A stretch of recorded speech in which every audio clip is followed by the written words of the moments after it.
Hello mga idol, maayong adlaw sa tanan mga idol. Shoutout po sa aking mga viewers, mga followers, sa mga supporters ko mga idol. Maraming salamat po sa inyong suporta at sa walang sawang panonood ng aking video.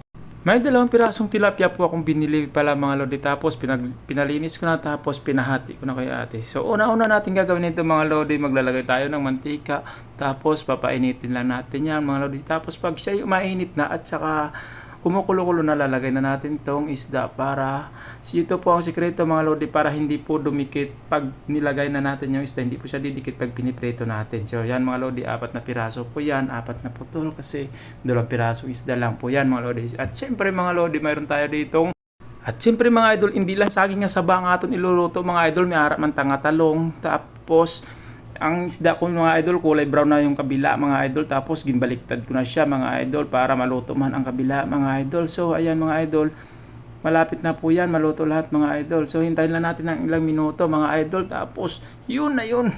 Mas maganda po pag pinirito natin yung isda mga idol, yung medyo nagke-crispy siya. Tapos idol, meron tayong saging dito, saging na saba yun mga idol, nilagay ko na siya sa mantika. Tapos yan, hintayin na natin ilang minuto. Pag kulay brown na siya mga idol, pwede na siya hanguin. Tapos yun, sisit aside na natin mga idol. Tapos susunod na naman natin iprito dira ang talong mga idol. Ang talong namit gintana ni siya idol, sausaw sa kalamansi kag tuyo, tapos may sili mga idol, tapos may kamatis. Abaw, perte kita nakanamit na siya mga idol.